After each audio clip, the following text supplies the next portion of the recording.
Olá pessoal, boa noite. Nós ficamos com o seminário com os temas de 2.3.5 e 2.3.6, que falam sobre a equivalência entre os autômatos finitos, determinísticos e não determinísticos, e um caso ruim para a construção de subconjuntos. Nosso grupo é composto por eu, Laírton de Santiago Júnior, Marco Antônio de Souza Júnior e Eric Manuel de Souza Ribeiro. A equivalência determinística.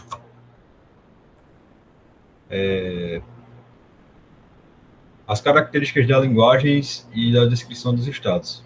Existem diversas linguagens que possibilitam construir um NFA de maneira mais simples do que uma DFA, como, por exemplo, usando linguagens de strings que terminam em 01. E um fato interessante é que toda essa linguagem é descrita por algum NFA e também pode ser descrita por alguma DFA, porque a DFA tem tantos estágios quanto o NFA. Esse NFA ele possui tantos estágios quanto o correspondente, mas ela também pode apresentar as mesmas transições ou mais. Mas também pode ocorrer do menor DFA apresentar dois N estados e o menor NFA utilizado, utilizando a mesma língua, apresenta N estados. Já os processos de subconjuntos e os processos de construção, a partir disso podemos provar que os DFAs eles podem fazer tudo que os NFAs eles fazem, pois o processo de criações envolve uma construção importante, que é chamada de construção de subconjuntos, onde esse processo ele agrupa todos os subconjuntos do conjunto de um estado de NFA. Então, existem muitas provas sobre os autômatos envolverem a construção de outro autômato a partir dele mesmo. E ao observar essa construção de subconjuntos, a gente vê um exemplo de como se descreve formalmente um autômato em termos de estado de transição de um para o outro, sem que o atual autômato, que se originou do anterior, reconheça os detalhes principais do último, que originou o atual. Ou seja, um DFA ele pode fazer toda a tarefa de um NFA, pois podem ser originadas as mesmas características, as características principais dos estados de transições, mas sem herdar os detalhes de iniciais. O Marco vai dar uma explicada aí no próximo ponto. Olá, boa noite.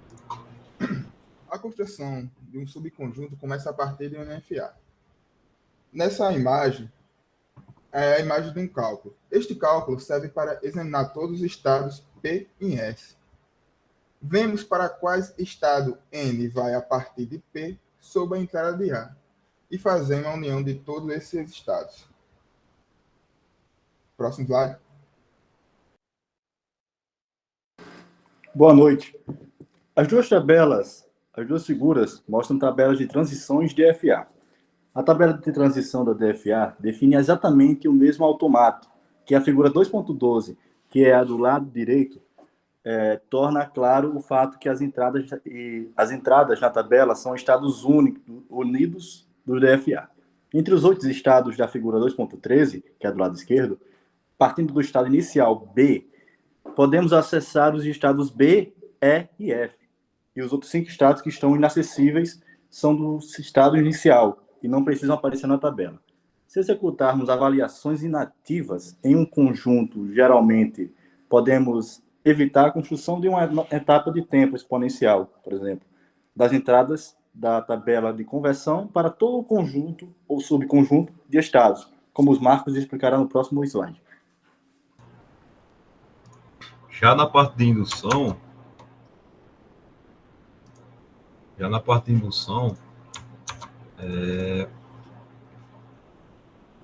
digamos que a gente tenha determinado que o subconjunto S de estados é acessível. E cada símbolo de entrada a gente calcula o conjunto desses estados. E aí a gente vê que vamos saber que esses conjuntos de estados serão acessíveis. Dessa forma, a gente pode encontrar uma linha de tabelas de transições para o DFA, que é a segunda linha da figura mostrada anteriormente na figura 2.12, que é a que acabou de apresentar. Então, ao calcular um conjunto antigo, vemos que o Q0 já foi considerado, mas o conjunto Q0 o intervalo entre Q0 e Q1 é um conjunto mais novo, e temos que calcular essas transições também.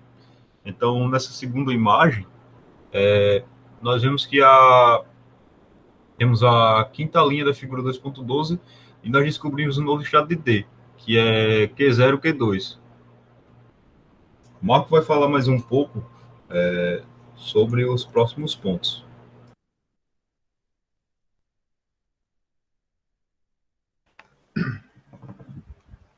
Percebemos nessa figura o que é um DFA. O DFA inteiro é mostrado na figura, foi construído a partir de um NFA. Perceba que na imagem ele só tem 3 estados, que seria o Q0, o Q0, Q1, o Q0, Q2. E faz todo esse ciclo.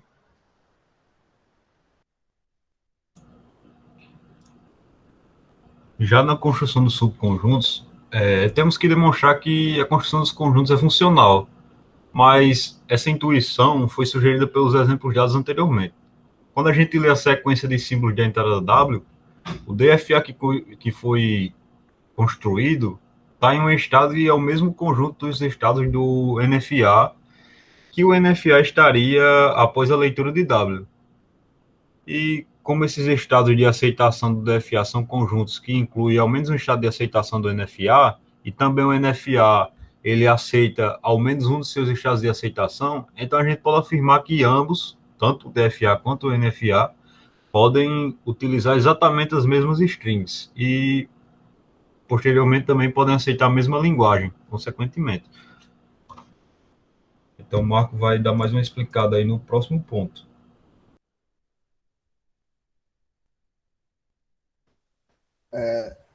Com indução sob W. O que realmente provamos primeiro é que a indução sob W. Perceba-se que nesse cálculo as variáveis são iguais, então comprova que são a mesma coisa. Note que cada uma das funções retorna um conjunto de estado Qn. Próximo slide. Vamos lá. A indução. Considere que W tem comprimento n mais 1 e suponha o enunciado para o comprimento de n. Considere W na forma WXA, por exemplo, onde A é a último símbolo de W. Vamos lá. Sejam esses dois conjuntos de estados de n, representados por P1, P2, pH, a parte indutiva da definição do NFA nos diz o que a figura 2.2 mostra, que é a primeira figura. Por outro lado, a construção do subconjunto ilustra o que é mostrado na figura 2.3, que é a segunda. Agora vamos usar a figura 2.3 na parte indutiva da definição do DFA, conforme mostrado na figura 2.4, que é a última. Próximo slide.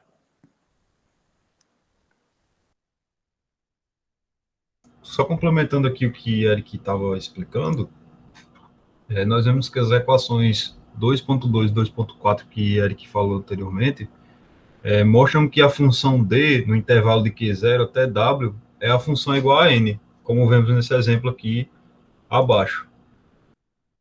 Bom, a parte C consiste na construção do subconjunto do teorema 2.11. Somente C. Essa parte é muito simples. Precisamos apenas converter para DFA para o mesmo para NFA.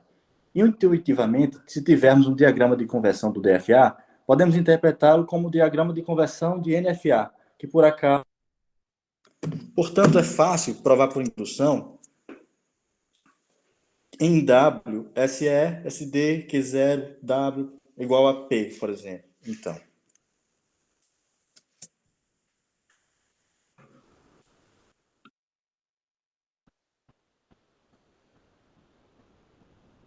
Marco? Próximo slide. Meu.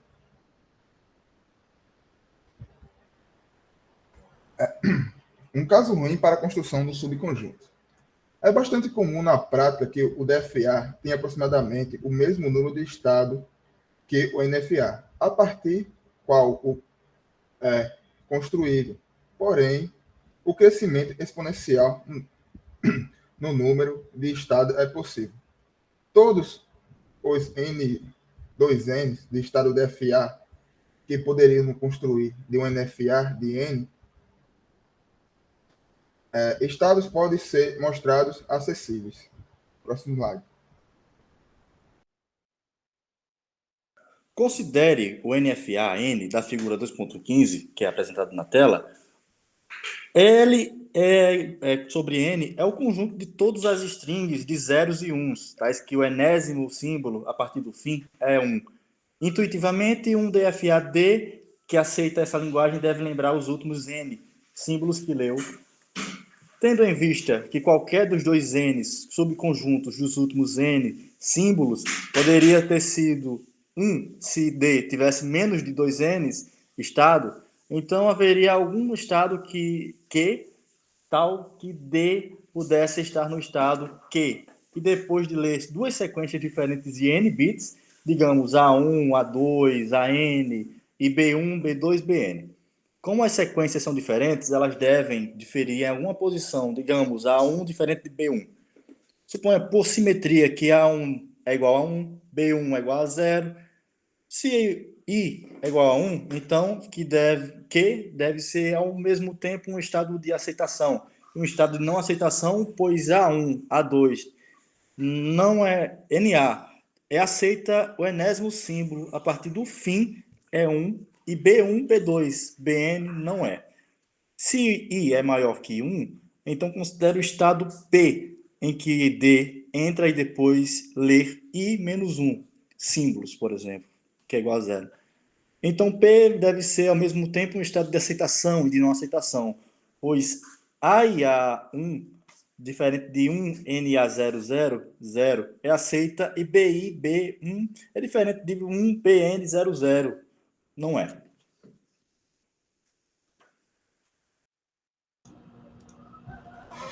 Então, nesse exemplo da figura 2.15, que é que acabou de falar, que é que acabou de apresentar, que podemos ver na tela, a gente pode ver como o NFA funciona. O NFA de função N. Nesse NFA tem um estado Q0, onde o NFA ele é sempre independente das entradas que foi lida. Aí, se a entrada seguinte for 1, o N pode, entre aspas, adivinhar que esse 1 será o enésimo símbolo a partir do fim. Daí ele vai para o estado Q1 e também pode retornar para o estado Q0. E a partir de Q1, qualquer letra, qualquer entrada leva o N para Q2. A próxima entrada leva para Q3 e assim sucessivamente, até que N-1 na entrada, até que receba N-1 na entrada. Então a gente pode afirmar que, a respeito dos estados de N, podemos dizer que o N está no estado Q0, depois de ler qualquer sequência da entrada W, e o N está no estado QI para I igual a 1, 2, até N números.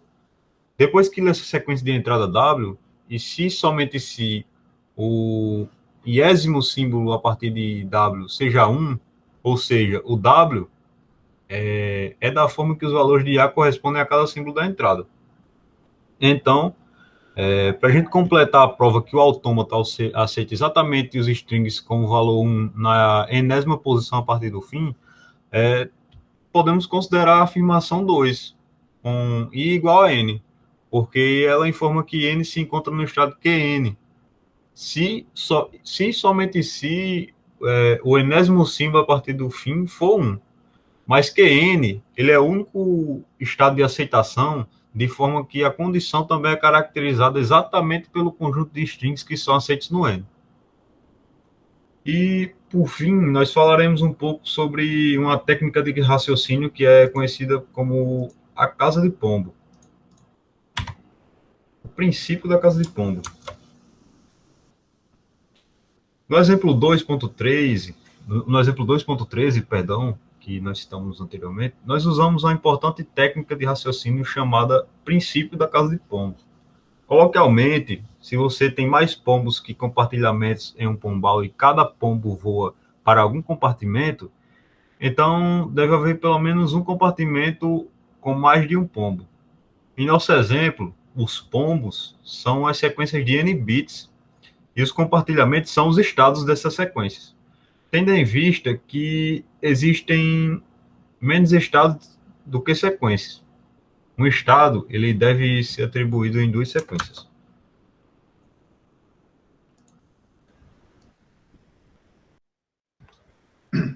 O princípio da casa de Pombo pode parecer óbvio, mas ele depende de números de compartilhamentos finitos. Desse modo, ele funciona para autônomos de estados finitos. Como os estados sendo os compartilhamentos, mas não se aplica a outros autônomos, que têm números infinitos de estados. Bom, para ver por que a condição finita do número de compartilhamentos é essencial, considere a situação finita, infinita no caso, na qual os compartimentos correspondem a inteiros 1 e 2.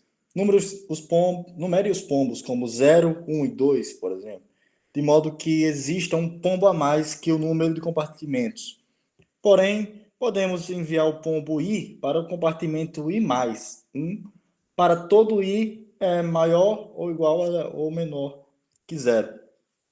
Então, cada pombo de um número infinito de pombos terá um compartimento e não haverá dois pombos que compartilhem um compartimento. Esse é o fim da nossa apresentação. Então, pessoal, agradecemos pela atenção. Espero que tenham gostado da nossa apresentação. Nós falamos um pouco sobre os temas 2.3.5 e 2.3.6. Agradecemos pela atenção de todos. Agradeço ao professor também. E desejamos a todos uma boa noite. Obrigado pela atenção.